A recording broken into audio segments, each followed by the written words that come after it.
Voici un deuxième quartz clair biterminé. On va tester le taux de saturation qui est de à peu près 70%, à savoir que ce quartz est dans le même lieu de vie depuis 3 à 6 ans, purifié d'une manière sporadique sous un filet d'eau fraîche ou au soleil. Eh bien, au lieu de faire tout cela, on va simplement le placer sur l'hydre. Voilà, le pendule confirme, mais encore une fois, si les personnes qui font l'acquisition de ce desagissant n'ont pas de pendule, il applique une base forfaitaire de 8 heures de purification. Donc, passer 8 heures d'action de ce desagissant sur ce cristal biterminé, taux de saturation, le pendule indique moins 30, donc il n'y a plus du tout de saturation. Donc, a contrario, quel est le taux de purification de ce cristal? Le pendule indique 100, donc ce cristal est purifié à plus de 100%. Voilà. Donc ensuite on peut vérifier, mais ça c'est du cas par cas en fonction des lieux de vie et des occupants, s'il faut purifier ce cristal tous les 3 jours, toutes les semaines ou une fois par mois. Voilà. Nous prenons un dodécaèdre, qui est très beau, en cristal de roche. De même, toujours les mêmes questions, taux de saturation, ça dépasse les 100%, donc il est très très saturé.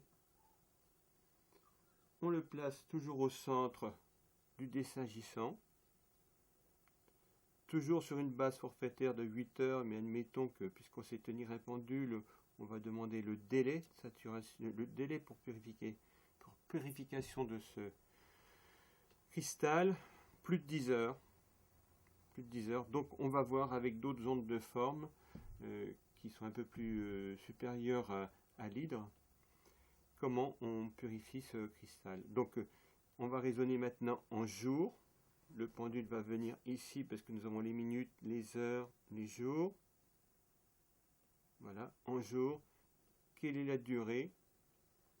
Il faut quand même 3 jours pour purifier ce dodécaèdre, qui est quand même réputé de par sa forme, pour ne pas être trop saturé. Mais quoi qu'il en soit, il suffit d'attendre 3 jours et le desagissant va pouvoir purifier ce cristal. Bon, maintenant nous allons vous parler de l'eau dynamisée. C'est le but du concept de l'hydre de l'époque, parce que l'objectif était de dynamiser, programmer de l'eau d'une manière spirituelle et non pas d'une manière magnétisme animal, avec imposition des mains et des intentions bien sûr bénéfiques. Et donc il a fallu plus de 18 mois pour découvrir comment on pouvait dynamiser, programmer de l'eau, en l'occurrence ainsi que des cristaux, avec des ondes de forme, c'est-à-dire que l'on délègue.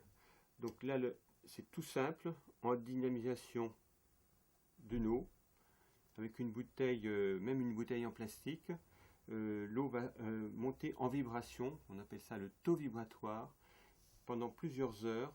Encore une fois, comme pour les cristaux, on peut appliquer un forfait de 4 à 8 heures de dynamisation et le contenant va être dynamisé, même s'il s'agit du plastique, pendant plusieurs semaines, voire plusieurs mois. Donc on le retire en considérant que cette eau a été dynamisée pendant plus de 8 heures. Il est conseillé de boire à jeun la première semaine 40 centilitres jour. Ensuite, deuxième semaine, 80 centilitres et la troisième semaine à volonté. À savoir qu'il n'est pas conseillé de boire à volonté dès le départ parce que le taux vibratoire de l'eau étant très élevé, les cellules ne sont pas habituées. Passé 1 heure après avoir consommé cette eau, toutes les cellules du corps sont imprégnées de l'eau vitalisée. Ce qui amène à une meilleure vitalité, une meilleure santé et à limiter beaucoup de maladies, même récurrentes. Donc c'est très très intéressant. Des centaines de bouteilles d'eau ont été dynamisées, programmées depuis plus de 20 ans avec des satisfactions très importantes et avec des résultats surprenants. Okay. Voilà, donc là nous allons tester une alliance. Bon, grâce à ce graphique, le pendule indique justement moins 100%, c'est-à-dire qu'il y a une charge assez conséquente sur cette alliance. Il va même sur feu rouge très mauvais. Donc le porteur de cette alliance subit bien sûr malheureusement des nuisances assez conséquentes, on va dire malveillantes. De ce fait, on va placer l'alliance au centre, donc une alliance, des boucles d'oreilles, colliers, bagues, etc. L'hydre peut bien sûr purifier tout cela. Donc, on redemande au pendule, passer 8 heures, taux de saturation de l'alliance. Taux de saturation, il va à 100. Et il revient malheureusement feu rouge très mauvais. C'est-à-dire que là, on va déléguer avec une autre onde de forme. L'hydre n'a plus la capacité, dans le cas présent, de purifier cette alliance. Et on va prendre une onde de forme que l'on nomme le Minotaure, où il y a 62 losanges. On replace l'alliance au centre. Donc c'est une onde de forme très puissante de protection. Il suffit de placer au centre une photo d'une personne qui a des problèmes de relationnel, de malveillance, etc., pour qu'elle s'en trouve protégée. Maintenant, on replace. Grâce à ce graphique, je vais demander combien de temps faut-il pour purifier cette alliance. Il vient ici en indiquant je raisonne en heures. Et là, en 2 heures de temps, l'alliance, et le pendule confirme par des gyrations positives, que dans 2 heures, ça prouve la puissance du Minotaure. Dans 2 heures, cette alliance est purifiée. Voilà. On retire cette alliance en considérant que les 2 heures se sont écoulées. Et on va reprendre le cas du dodécaèdre en cristal, où tout à l'heure, il fallait un temps plus de 3 jours pour l'hydre, pour purifier ce dodécaèdre. Avec le Minotaure, quel est le temps imparti? Il revient donc, le pendule revient sur le mode heure, minute à côté, jour après. Donc on raisonne toujours en heure. Et dans combien d'heures le Minotaure va pouvoir purifier ce dodécaèdre en cristal? Donc il indique 5 heures. Regardez.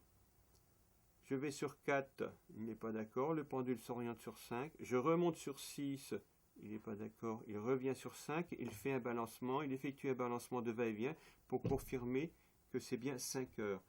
Je sors de ce support afin de confirmer encore une fois au pendule, est-ce bien 5 heures? Si c'est 6 heures ou 7 heures, on le laisse toute une nuit, il n'y a pas de problème, au contraire. Donc on va placer le dodécaèdre, qui est aussi situé dans une maison avec forte perturbation. Et dans 5 heures, ce dodécaèdre va redevenir opérationnel. Donc, on fait une transposition de 5 heures en considérant que l'exposition de ce cristal sur le Minotaure s'est effectuée pendant cette durée. Et je demande au pendule quel est le taux de purification de ce dodécaèdre. Et le pendule indique 100%. Voilà. Bon. En tant que radiesthésiste débutant, on peut prendre les précautions suivantes. Quelle est la qualité de cette réponse? Il revient encore une fois à 100%, etc. Pour ceux qui sont très sensitifs, ils sentent tout de suite la différence entre un cristal ou une pierre, tourmaline, etc., chargée, saturée ou purifiée.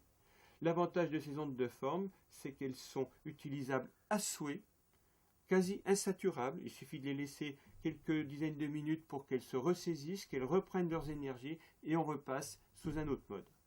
Voilà pour le dodécaèdre.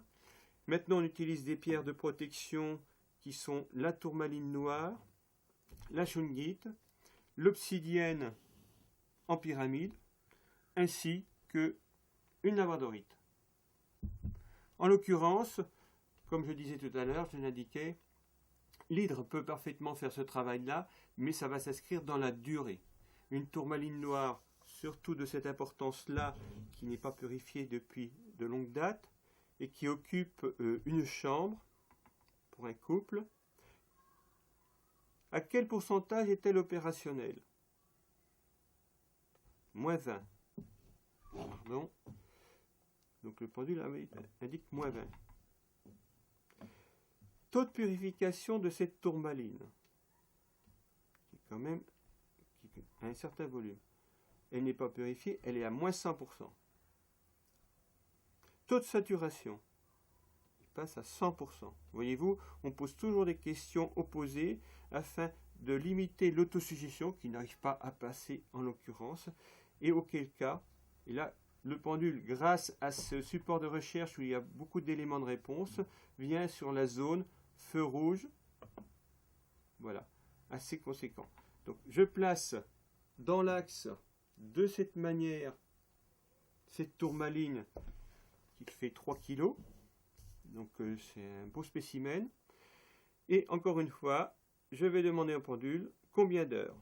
Voyez-vous, c'est ça qui est fabuleux. Le pendule ne veut pas indiquer l'heure, mais il indique les jours. Donc il va raisonner en jours de 0 à 10 jours. Là, il va falloir 2 jours, à peine 2 jours, 36, 48 heures, on va dire, pour que cette tourmaline soit purifiée. De par les charges, pour être clair, si on utilise des tourmalines, labradorites, etc., de par les charges occultes qu'elle reçoit, afin de protéger les lieux de vie, etc., bon, le Minotaure encaisse, de par ses 72 losanges, qui ont tous une couleur différente, qui ont été déterminés au pendule, le Minotaure va purifier cette pierre et la redynamiser. Voilà.